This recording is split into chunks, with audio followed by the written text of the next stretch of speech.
Hello friends, welcome back to Nishanthi's kitchen. Nishanthi's கிச்சனுக்கு உங்களை வரவேற்கிறேன்.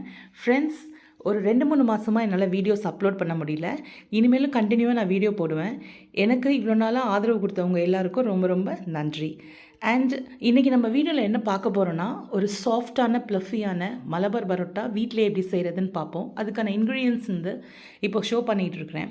மைதா மாவு ஒரு 1/2 kg, ஒரு எக்கு, தென் சுகர் ஒரு டீஸ்பூன், சால்ட் ஒரு 1/4 டீஸ்பூன், இதெல்லாம் போட்டுட்டு இதில் நான் சொல்கிற அளவுக்கு ஒரு 150 ml காய்ச்சின பால் இதையும் சேர்த்து மிக்ஸ் பண்ணிவிட்டு, இதை மிக்ஸ் பண்ணுறதுக்கு முன்னாடி ஒரு 75 to 100 ml நல்லெண்ணெய் இதை சேர்த்து நல்லா பிசைஞ்சிட்டு, நமக்கு தேவைப்பட்டுச்சுன்னா மட்டும் கொஞ்சமாக தண்ணி சேர்த்துங்க, இல்லைன்னா இதிலே நீங்கள் கலந்துக்குங்க. ஆனால் பாலும் இந்த எண்ணெயும் நான் சொல்லியிருக்க அளவு மட்டும் சேர்த்துங்க, இதுக்கு மேலே வேணாம். இப்போ இந்த டவ்வை நம்ம பிசைஞ்சு வச்சுட்டோம். மேலே எண்ணெய் தடவி வச்சுட்டு தனித்தனி ஒரு 100 grams உருண்டையாக தனித்தனியாக பிரித்து எடுத்துகிட்டு, இப்போ எப்பயும் போல் சப்பாத்தி போடுறதில்ல, நம்ம ரவுண்டாக சப்பாத்தி மாதிரி போட்டுட்டு, ரொம்ப மெலீஸாக போட முடியாது. ஸோ இந்த அளவுக்கு திக்னஸ் இருந்தால் போதும். இதில் மேலே மறுபடியும் எண்ணெயெல்லாம் தடவிட்டு ஒரு விசிறி மடிப்புன்னு சொல்லுவாங்க இல்லையா, அது மாதிரி ஒரு ஜிக்ஸாக்காக மடித்து அதை ஒரு 2-3 தடவை அப்படி திருப்பி அடிச்சுட்டு ரவுண்டாக சுற்றி ஒரு 1 hour நம்ம ஊற விடணும் மாவை. இந்த மாவு இந்த பிசைச்ச மாவையுமே ஒரு 1/2 hour ஊற விட்டுட்டு அதுக்கப்புறம் நம்ம உருட்ட ஆரம்பிக்கணும். இது இந்த மாவு செய்கிறதுல டெக்னிக்ஸ், இதை ஃபாலோ பண்ணும்போது தான் நமக்கு லேயரியாகவும் ப்ளஃபியாகவும் ரொம்ப ஒரு டேஸ்டியான பரோட்டா நமக்கு கிடைக்கும். இப்போது இந்த மாதிரி சுருட்டி வச்சுக்குங்க. இதே மாதிரியே பண்ணுங்கள். ஒரு டர்பன் மாடலில் சுருட்டி வச்சுக்கிட்டு அதில் கொஞ்சமாக ஒரு 2 to 3 drops எண்ணெயை விட்டுட்டு எல்லாத்தையும் எல்லா உருண்டைகளையும் இதே மாதிரி நம்ம செஞ்சு வச்சுக்கணும்.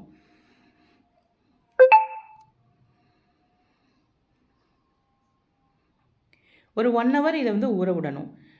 இதுக்கப்புறம் தவாவை நம்ம ஸ்டவ்வில் போட்டுட்டு ஆன் பண்ணிவிட்டு அந்த தேவையான அளவுக்கு ஹீட் பண்ணிவிட்டு இதை சப்பாத்தி மாதிரி லேஸாக, ரொம்ப ப்ரெஷர் கொடுத்து அழுத்தாமல் அப்படி லேஸாக நம்ம சப்பாத்தி மாதிரி போட்டுட்டு உருண்டை ரோல் பண்ணிவிட்டு இந்த ரோலை நம்ம இப்போ வாட்டி எடுக்க போகிறோம்.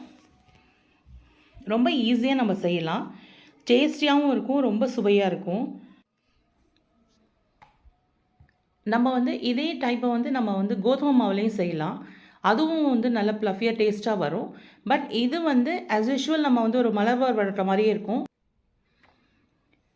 இப்போ நம்ம ஒரு 2-3 பரோட்டாஸாக நம்ம திரட்டி வச்சுக்குவோம். வச்சுட்டு 2-3 பரோட்டாஸாக நம்ம வாட்டி ஸ்டவ்வில் கடாய் போட்டு அதை ஹீட் ஆனதுக்கப்புறம் இப்போ வாட்டி 2 சைடும் நல்லா வேக விட்டதுக்கப்புறம் எண்ணெய் ஊற்றுங்க.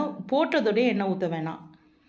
இப்போ திருப்பி போட்டுட்டு இதுக்கப்புறம் நம்ம தேவையான அளவுக்கு எண்ணெய் ஊற்றி இப்போ வேக விடணும். ஃப்ரெண்ட்ஸ், உங்களுக்கு இந்த வீடியோ பிடிச்சிருந்துச்சின்னா லைக் பண்ணுங்கள், ஷேர் பண்ணுங்கள், கமெண்ட் பண்ணுங்கள். 10 minutes ஆகும் இது வேகிறதுக்கு. அடுப்பு மட்டும் கொஞ்சம் மீடியம் ஸ்லோலி வச்சுக்கலாம். திருப்பி நல்லா வேக விட்டு எடுங்க. ஹையில் வைக்க வேணாம், ஸ்லோலையும் போட வேணாம். திருப்பியும் கொஞ்சம் எண்ணெய் ஊற்றணும்.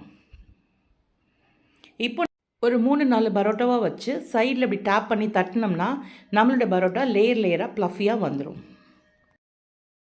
டேப் பண்ணுற மாதிரி டேப் பண்ணிவிட்டு இந்த பரோட்டாஸை எடுத்தோம்னா நம்மளுடைய soft and fluffy Malabar parotta தயாராகிடுச்சு. இதுக்கு நமக்கு என்ன சைட் டிஷ் வேணுமோ அதை தொட்டுக்கிட்டு சாப்பிட்லாம். ஹோம்மேடுன்றதுனால நம்ம ஒரு எப்பயோ ஒரு நேரம் நம்ம கிட்ஸ்க்கும் கொடுக்கலாம், வீட்லேயும் செஞ்சு கொடுக்கலாம். ஃப்ரெண்ட்ஸ், தேங்க்ஸ் ஃபார் வாட்சிங். Happiness is homemade.